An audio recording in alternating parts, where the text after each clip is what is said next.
Hello, hello. Welcome to Fempreneur True Confessions podcast. We need what do you call it? A song. A musical to start. I was gonna Yeah, we say need it like looks like you're in a singing mood today. it looks like what? You're in a singing mood today. Uh, well, that came out of nowhere. I actually haven't been singing. Oh, I did sing a little bit today, but we need a theme song. We need a theme song. Yeah, we'll pick a theme song. I don't know what it would be.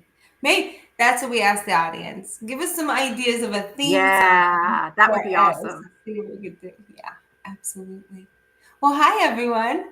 Welcome to Fempreneur. I'm Laura, and I own a virtual assistant project management agency that helps small businesses really grow and find their team behind the scenes so they can get stuff done and be confident in their business. Hmm. Um, Pretty much. Hmm. I'm a Yep. I'm a wrangler. We're both wranglers, is what we Yeah, are. We are right, the right. house wranglers. We like to herd cats. Right. That's what it feels like sometimes. Not all the time. Not all the time. I have some. I have. You know what? I have great clients. I really do. We Really, have really great do. clients. But yeah, Laura and I do really similar things. And over 2 years ago now, well, we met in 20. Remind me, was it 2020 or 21? 21. And um, unbeknownst to me, Laura was stalking me. I But was. yeah, it was great. It was great. So I love it when people stalk me because they come to the call, whether it's a sales call, a subcontracting interview, whatever. When they come and they're like, they know stuff about me, I'm like, that's so impressive. You actually took time to do homework, Mm-hmm. like to Yeah. do a little investigative, research on the interwebs. And it doesn't take a whole lot of time to do that anymore. Yeah. But anyway, so we connected and we've been doing this podcast now for over 2 years. It's been fabulous. And it came about because we weren't seeing what we were experiencing. I mean, that's kind of what it boils down to, right? Yeah, pretty much. It was well, and what we were seeing was the idea of the bright shiny object. We always saw the success, and that was the harder part. Was um, especially when you're starting a business and you're going through coaching and you're seeing all these things. It's great to see the outcome, but it's the okay, did this happen that quick? Or how come there's nothing really mentioned about the behind the scenes? Like we say, herding cats and things like that. There is a level of business that just is not or wasn't spoken about Well, we or didn't see it. We didn't see it. seeing it. Yeah. So we created what we weren't finding, which was we felt alone in our challenges and that nobody else was experiencing this. What are we doing wrong? Blah, blah, blah. But in fact, our experiences are fairly common, right? Mm-hmm. And someone out there is probably facing the same challenge or has faced the same challenge you have. So, Fempreneur True Confessions was born, and it's been a blast. We pressed play and we immediately got booked the next week. And ever since we've really just been, we allow people to self schedule and Yeah. it's just been so easy. Mm-hmm. Really, I mean, considering, Right. how Yeah. hard It we is could a make it. podcast. It is a business and a second one. So, there are all the things behind the scenes that you need to do to run a business. But it's not as difficult. Like, we talk about ease, and this has been so much easier because we enjoy Hmm. it. Hmm. Again, we're big on do what you enjoy. That's the way to make it useful to yourself and make it not seem so heavy. So we enjoy this, Okay. it's work. There's no Speaking of doubt. songs, the Spoonful of Sugar song from Mary Poppins popped into my head when you said that. The Oh, that's funny. spoonful of sugar helps the medicine go down. That's what it feels like, right? It Yeah. feels like that spoonful of sugar, that joy that you Mhm. find in what you're doing. And Yeah. so even when there's something that you don't like doing, it makes it easier um, to do the thing. So anyway, we have had a blast having all of these guests, and today we've got another fantastic guest with us. Yes. I love bring Linda on. We have Linda Binns with us, And she's an experienced energy coach with over 26 years of empowering professional women to embrace their true selves and thrive. As an introvert, empath, and highly sensitive person, woo, Linda understands the deep impact of energy on our lives. Her personal journey, from overcoming low self esteem, divorce, and even homelessness, has shaped her compassionate coaching approach. Now, as the author of 8 books, she helps high sensory, heart centered women unlock their full potential. Get ready for an inspiring conversation. Welcome, Linda. Thank you so much. I'm so It's glad to a have pleasure you to be here. here. Absolutely. I So don't remember. I did not remember the homelessness part of that. That is that's interesting, and that wasn't on my radar. So, but what was on my radar was the story that you have from going from the people pleaser to the people in power, which, you know, when you've come through hardships like that, um, lessons. I myself been through a lot of lessons and healing over the past 5 years, going on 5 years, all told. I mean, I include COVID because that was a huge learning curve, I think, for a majority of people. But um, you come through it, and you do want to share that. You want to say, not in a boastful way, look what I did, but look what you can do too. Right? That's so true. I always say that everything I learn that's helpful, I want to share it immediately. That's it. I just want to do that, because if I've been through an experience that I struggled with and I've come through the other side of it, somebody else is going to benefit from me sharing that experience. Yeah. Absolutely. And that's a big part of it is, the sharing. I think sometimes you're a bit leery about you sharing certain things, and I'm more of an open book. I've been pretty transparent, but there is a fear in saying something out loud and seeing the reaction of somebody else who's like, okay, and a lot of times that can be very, very intimidating, knowing like, oh, I just let that out there. I should have said that or whatever. But it's out there, so now we're going to deal with it, whatever. But, yeah, Right. it can be pretty scary. Well, I used to feel that I didn't talk about myself very much because I thought, who's interested? My life's not that interesting. And I thought people, wouldn't really care. And so I would share other examples of, things I'd learned or people I knew. And then people would tell me, people really want to hear your story. They want to hear about you. And I thought, do they really? And then I started to share more about myself, and I realized, yes, it's actually very helpful. People do want to hear, and I got really good feedback from that and really good responses, and people told me how helpful it was. So now that's what I do. I don't hold back. Yeah. Well, I know one of the things that that you mentioned was, and it was around people pleasing, right? But it's also this feeling of not wanting to let people down, and how, unfortunately, how crippling, and how you can get stuck in some places when you're so worried about letting others down. And what, I just had a random thought. I don't know if this is off track or not, but it's come up lately, this idea of being codependent and how that can play into people pleasing, right? And putting others' happiness before our own, and sacrificing our own happiness and well-being just to make sure everybody else around us is happy. Or this is another big one for me that really gets my goat, is keeping the peace at all costs. But the costs are, if I keep the peace, what about my inner peace? What about my outer peace? Yeah. There's always a cost.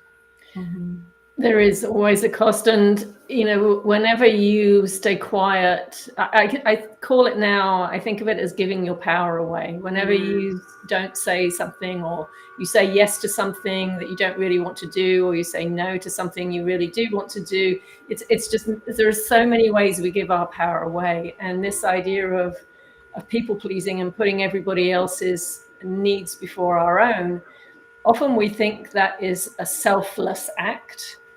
It really isn't. It doesn't serve anybody. It doesn't serve you, and it really doesn't serve the other person ultimately either, even though it may seem like it at the time. Yeah. Well, I don't think we think of that as a people pleaser, though, as well. Because as a people pleaser, I think a lot of times you forget. We were just talking about this this morning in a group, but and you slip back into that. You think, oh, I'm doing really, really well, and then all of a sudden you're like, oh, where did that come from? And but I think people think people pleasing is being agreeable. It's being nice. It's being kind. It's all of those things. And we tend to always forget about ourselves. We're always the last one in line initially. And I don't think a lot of people are aware how much it affects them when they do say yes to something they don't want to do, or they're pushed into something in that people pleasing side of it. It's like, and the resentment that can come up with that is. Oh, yeah, big time. And there's a saying, that we teach people how to treat us. That's true. Yes. When you're constantly the one, as I used to be, to raise your hand and say, I'll do it, I'm there, I'll help you, always jumping in. And then some resentment can build because you think, well, nobody's ever there for me. Well, nobody does that for me. But when you're the one who's always doing that, people just assume you're okay with it, right? And so they begin to know you as the person who will just do it all. And some people will abuse that, and just dump things on you because they can and because you'll do it. And that's when resentment can build. So it's really not a healthy thing. And when I look back on how I used to be, it makes me shudder. I just think, I thought I was doing good. I thought I was just being helpful, but it really wasn't helpful in the long run to anybody, especially not to me. Yeah. And so, by recognizing that propensity, or where does it come from? Where does this people pleasing thing come from, Linda? Well, I know in my case, and I've listened to some of your episodes where you were talking about narcissism, and I grew up with a narcissistic parent, one absent parent, one narcissistic parent. And so nothing I ever did was, and it's still true today, nothing I do, nothing I say is good enough, is right. Anything I say is dismissed, or I'm just told I'm wrong. So I was wrong. It felt like I was wrong for existing, really. Everything about me was wrong because I wasn't like everybody else in my family. And so when you grow up with that, it chips away at your confidence. So I never had any confidence. And so I think you have this belief that the only way people will like you is if you do things and for them and put them before you, right? So that, I think that's where it came from for me. I just had no sense of value or self-worth or confidence, and so the only way I could experience any kind of self-worth was by doing as much as I could for everybody else. Makes sense. That's crazy. And so were you highly sensitive, you think, as a child? And that's when you say you were so different, is that what you mean? Yes. And so, and I really didn't learn that there was such a thing as high sensitivity until probably, 15 or so years ago. And when I started to learn about that trait, it just finally made sense of me and why I felt the way I did, why I was treated the way I was, why nobody understood me, or still doesn't often understand me. So learning what that means to be highly sensitive, and really that means that our nervous systems and brains are essentially wired differently, and so you pick up so much more than other people around you. And so you notice things other people don't. You might hear sounds or smells or something like that, and you say something, and then other people tell you you're being ridiculous because they don't see it or hear it or feel it, but you very clearly do. So yeah, it was a very empowering moment when I discovered that and what it meant. Yeah. That can be very difficult on your nervous system to not find that out. I was 45. Now I knew something, but I was 45 at that point. My nervous system was shot, and there's been a matter of years of repair now, like of going through the growth and kind of repairing things as much. And not that that's easy, because that's not completed yet. But it's hard because I think a lot of times as kids, it's you get dismissed when things are being said, and we don't realize, or I know back in my day, they just didn't realize what they were doing to kids when they were shutting them out or shutting it down or not understanding what was going on. And we had a lot of generations where the kids are running around, just their nervous systems were shot. And it seems to me like the ones in the family that didn't really belong in the family, like they didn't seem to quite fit in, The black sheep. have this same, it's like the one person in the family that's gonna feel all the things and know and see all the things, and then not be able to say anything or explain it because well, and you don't only feel what's going on for you. You tend to be a sponge and pick up on the emotions and pains and traumas and of everybody, and then it's hard to distinguish, well, what is mine and what is somebody else's, and it just can become so overwhelming that you don't know what to do with it. And that's a big part of it, is learning to understand what is yours, what isn't yours. How do you manage your energy? And that's what I love to teach. How do you manage your energy when you've got all of this going on, so that you don't burn out? And usually we only discover it because we have burnt out at some point. Yeah, burnout's been a huge topic. And I think it comes up almost every episode in some way, shape, or form, because it is so common for for women, because we started out, but before we became career women, our job was at home. And then when we became career women, our job was still at home. And yes,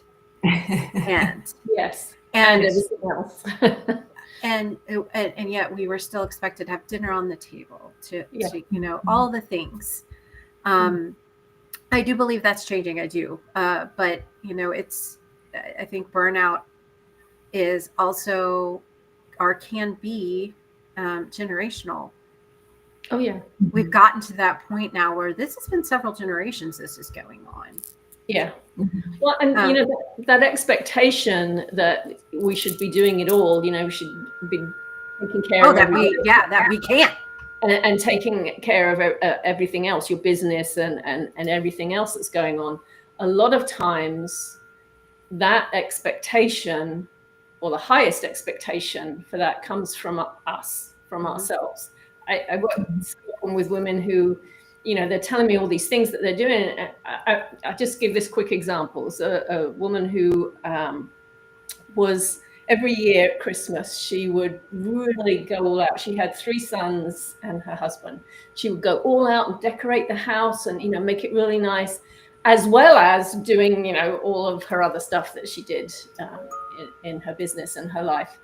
And she would get very resentful because her sons and her husband never commented on it, never said anything about it, and I said, who are you doing this for? Because she said she was doing it for them because she wanted to make a nice Christmas for them, but they didn't really care. So really she was doing it.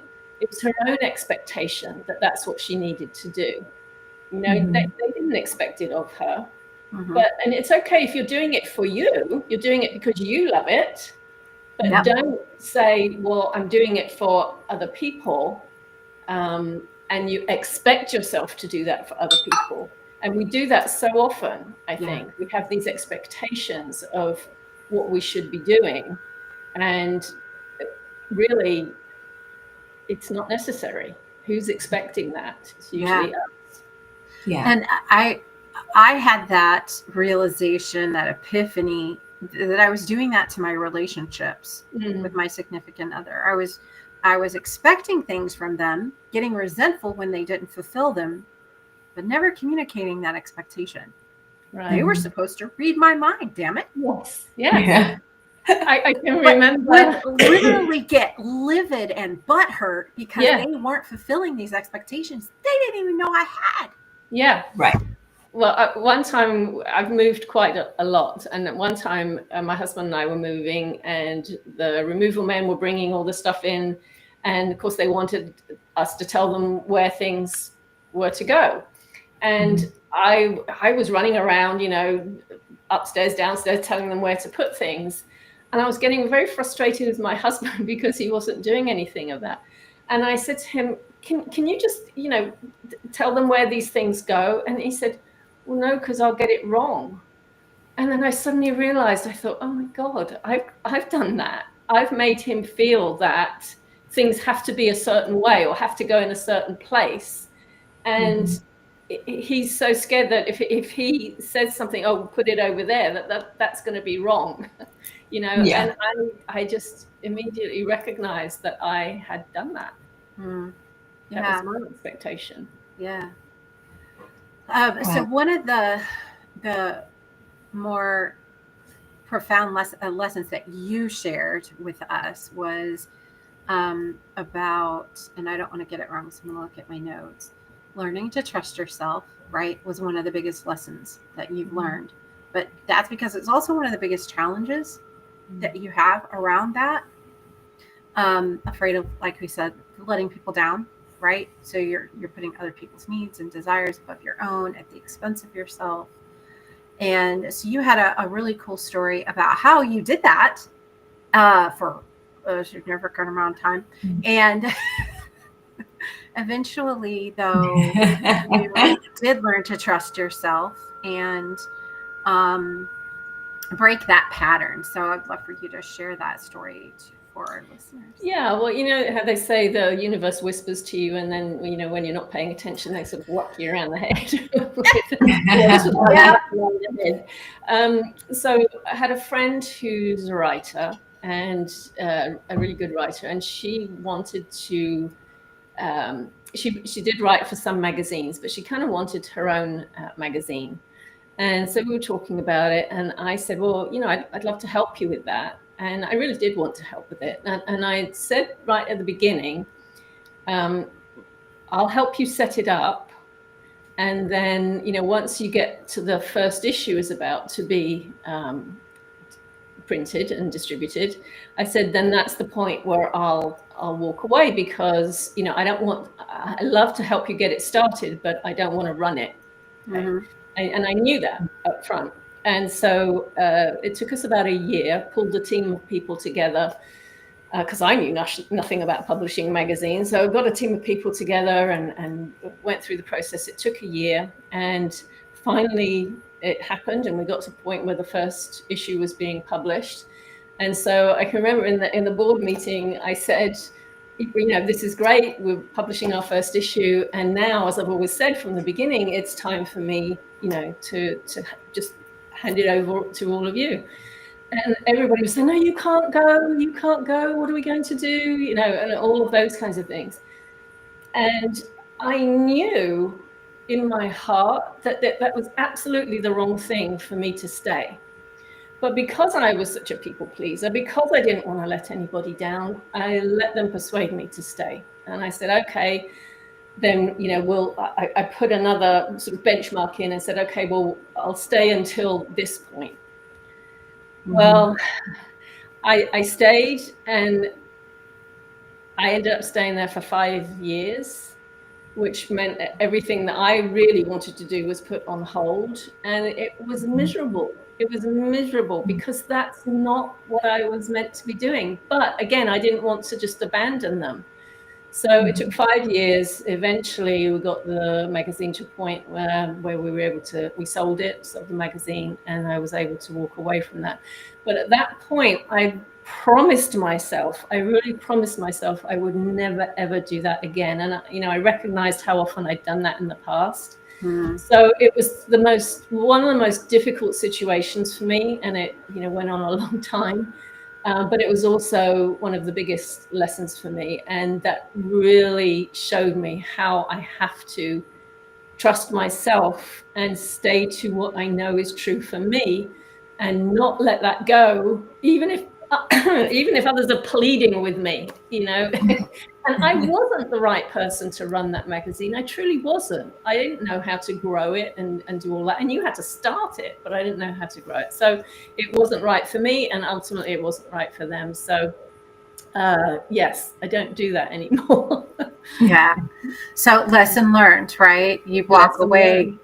And then one of the other things I thought was really, really cool about what you said was that, how do I put it? You said the lesson is to learn who you really are and not who other people lead you to believe that you are. And so the question that came up is, well, how do you know? The difference, right? The difference between what other people expect of you, not just today, but from the time you came out of the womb, practically, there have been these expectations of you. Yeah. And breaking free from that in some respect, that's got to be difficult. It's very difficult, and it's difficult because I think there's never a moment when you go, oh, okay, that's who I am and that's who I'm not, and so let me go be who I am. It's a process, and it's I think of it as you begin to strip away the layers of who you're not, and you start to realize, I started to realize I'm not this people pleaser, really. I mean, that's who I thought I needed to be, or that's what people expected of me. Now I know I'm not that. I can empower people to not be that, to strip away those layers and discover who they really are. But it's not something that happens overnight. It really doesn't. It's a very gradual process, and that's why I think we see it as difficult. But it's a constant. I always bring it down to self-awareness. It's awareness of what you're feeling, what triggers you, what upsets you, being willing to learn from all those moments, all those difficult challenges you have. So rather than saying, well, that person upset me and now I'm really sad or angry or whatever it is, instead of saying that, to say, okay, that person just triggered something that's already in me. What is it that's been triggered? Because then you'll learn something about yourself. You'll learn that you're carrying this belief of I'm not good enough, or I'm not worthy, or I'm not lovable. You'll learn that there's a lot of anger stored in you. And very often I work with people who are they seem very calm and very timid and very loving people. And then when we start to dig in a little bit, they are surprised to see how much anger they have inside of the things that have happened in their lives, And it's not about saying, well, I shouldn't be feeling that, so I need to push that away. That's what they've done in their lives. It's about, no, okay, there's this anger in you. It's been triggered. Let's look at that. And then once you strip that away, that's when you start to, gradually get to who you really are. Yeah. And it's layers, right? Layers, peeling those layers away. I like what you said about, it's more about figuring out what we aren't instead of what we are, because we don't know what we don't know. It's about removing what we know we don't like, and then let's go see what we do like. That reflection, the self-awareness, what is this trying to teach me? What am I supposed to learn from this feeling that is very uncomfortable, hurtful, painful? And I was chuckling because back when I was a kid, somewhere in our house there was a picture of a duck. but you could see the duck above water, and then you could see the duck below water. So above the water, duck, calm, just gliding along on top of the water, right? It was a little cartoon. And, back in the day when there were actual comic strips in the paper. So somebody, my mom or my stepdad, had cut this out and put it up, probably my mom. And then the last frame, this duck is pedaling like crazy under the water. It is all flurry. There's all kinds of stuff flying. It's chaos under there. But above the water, and that's the reality, right? Often, below the surface, people see this. They don't see this.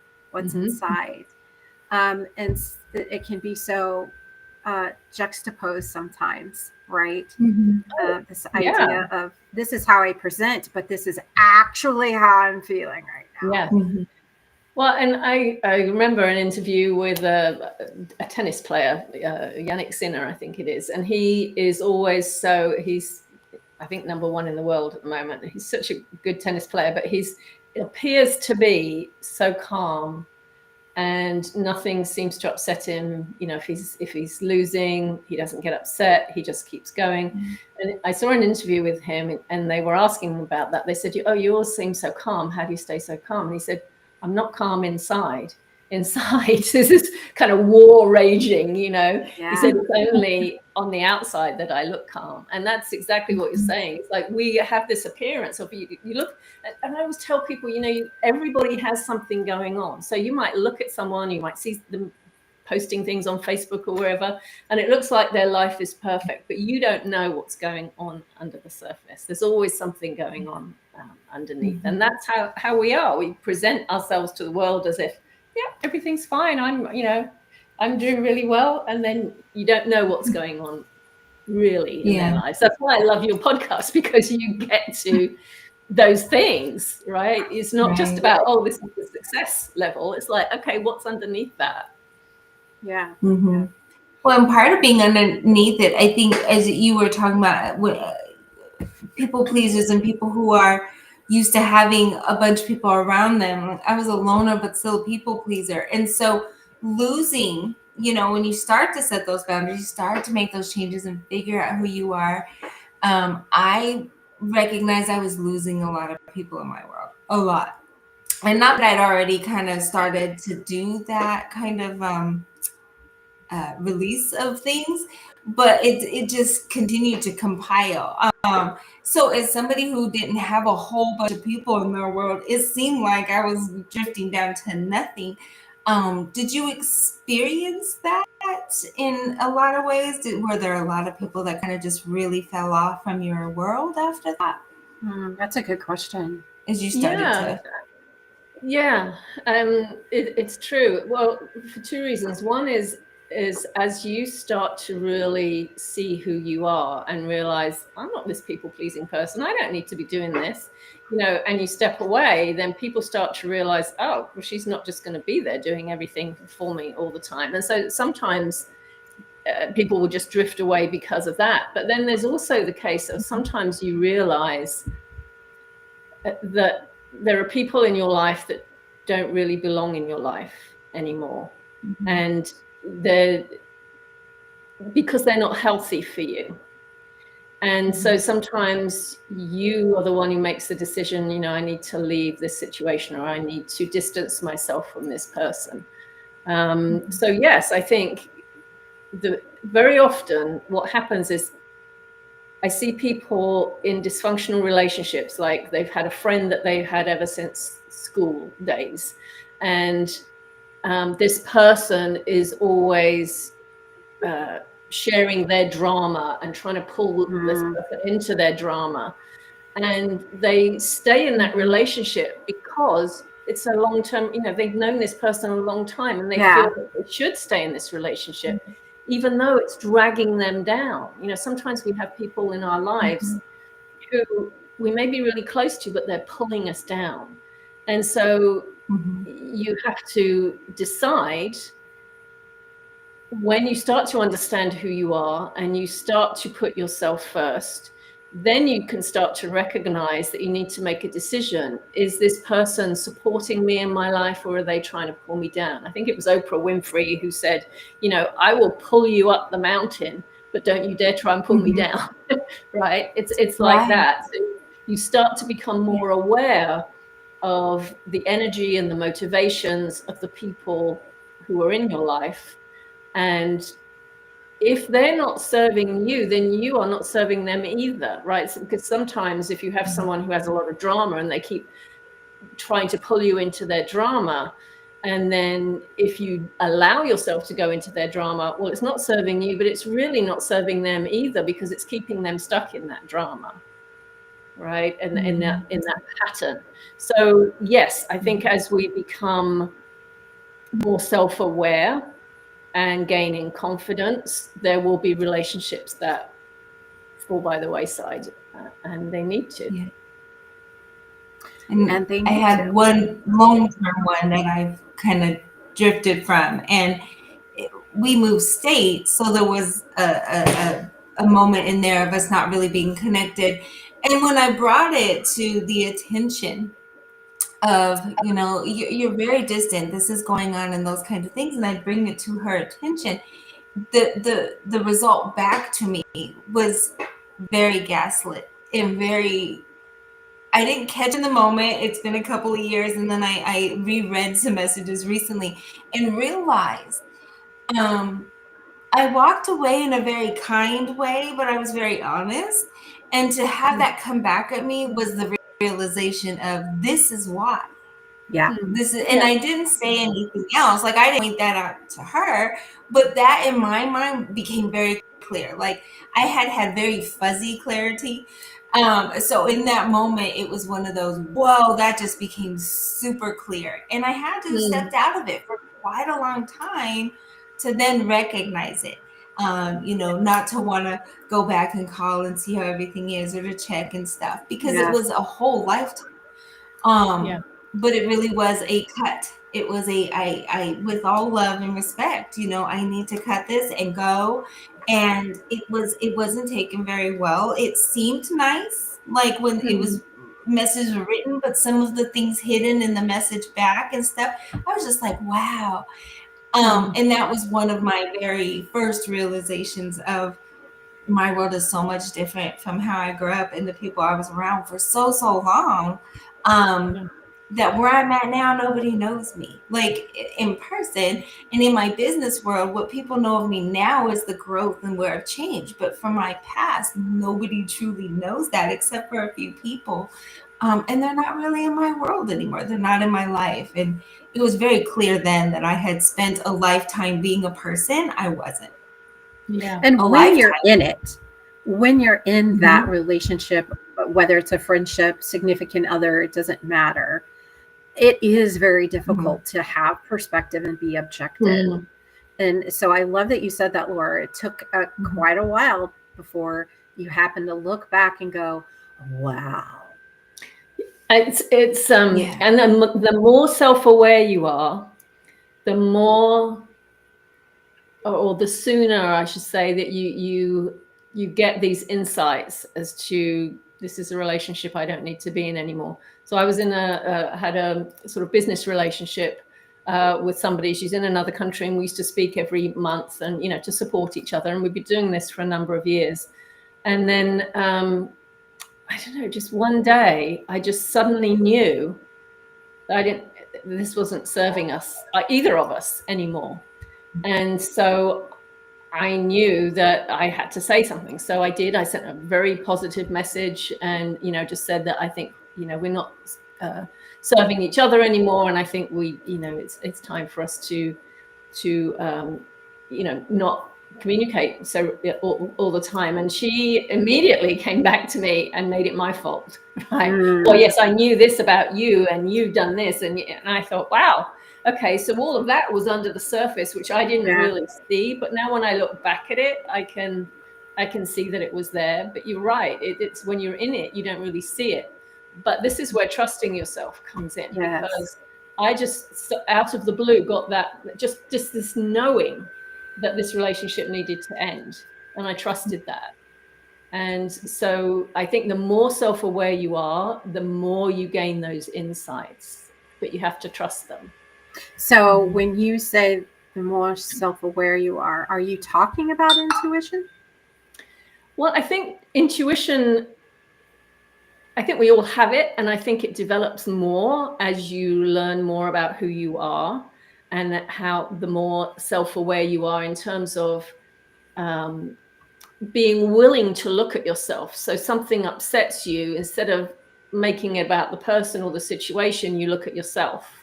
And the more you do that, and the more you strip away these layers, I think the more your intuition comes out, the easier it is for that inner voice to communicate with you in a way that you hear it. Yes. And it's different for everyone, right? It's different for everyone. Yeah. I love that. But I know from experience, when you are in the middle of it, just know, don't beat yourself up. I did. It took me a lot of therapy to realize that the abuse that myself and my children suffered wasn't my fault. Right. Because I took full responsibility. I'm the one who chose them as their father. Yeah. And beat myself up for quite a while. Right. That it was my fault. That pain, that abuse was my fault. Yeah.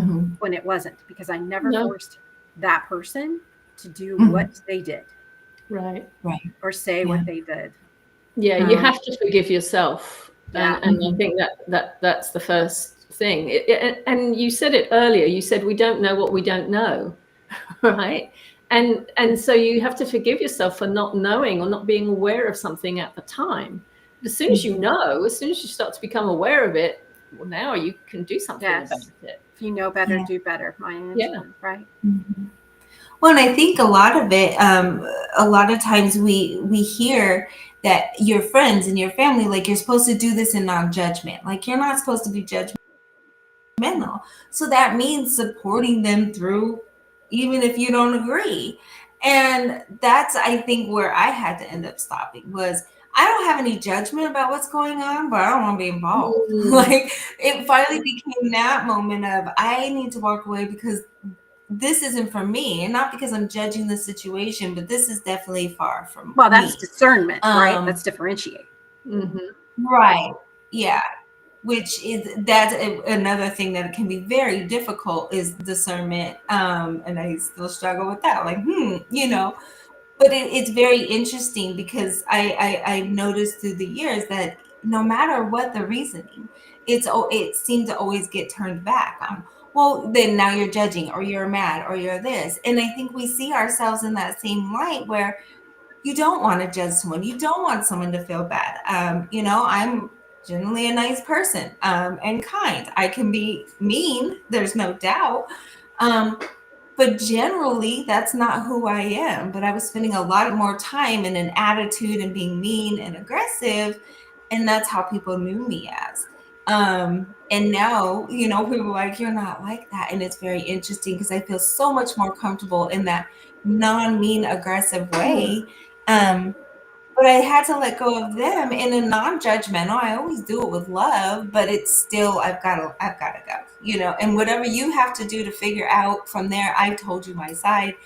That was one of the skills I did have that was really good. Like, this is why, this is my piece, and this is what I'm saying, and I'm done. So when I was truly done with something, I was, or someone, but it's definitely that explanation of, I'm not trying to judge, and I'm happy for you if that's the life that you want and you're getting it and it's so exciting. Yay. I don't want to be a part of it. And I will always love you, but I don't want to be a part of it. And that's the harder part, I think, for when I hear people talk, when we have conversations and stuff, where they're like, well, you're supposed to love your friends no matter what. And there comes a moment, yes, love, not be around. Right. I can still love my ex-husband, right? And make the decision that our relationship, neither one of us are happy. Let's go find happy. I think it's somewhere else with somebody else, or maybe it's just me trying to figure out my, stuff, which was definitely the case. It was not him entirely. No, absolutely not. I wasn't happy. Wasn't happy with me. Right. Well, and that's the key, isn't it? Yes. It's about becoming happy with you. It's self-acceptance has to come first. And there's no doubt that you can be around people who seem to bring out the worst in you. We all have the capacity to be mean and to be angry, even though that's not really who we are. Some people seem to bring that out in us, and until you look at yourself and think, this is not who I want to be. But that being around that person sort of makes you be like that. Yeah. Well, and looking back, and hindsight's always 20/20, right? Yeah. But Laura, what you were saying, and I think there's a reason you're leaving that relationship, that situation. Mm-hmm.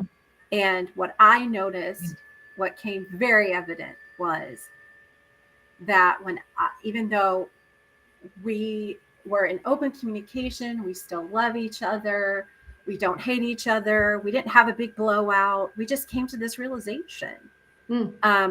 More so me than him initially, but eventually he found somebody else, got married, you know what I mean? But his family's reaction, my mom was right about you. And that shouldn't matter. Right?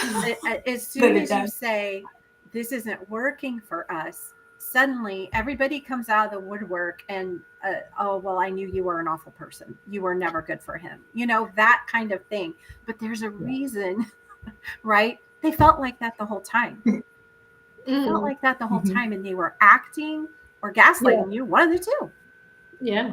So, there's just because you might love this person, if their family or their support system is that, right? So I think that sometimes it's not necessarily just the individual, but also the people they have around them.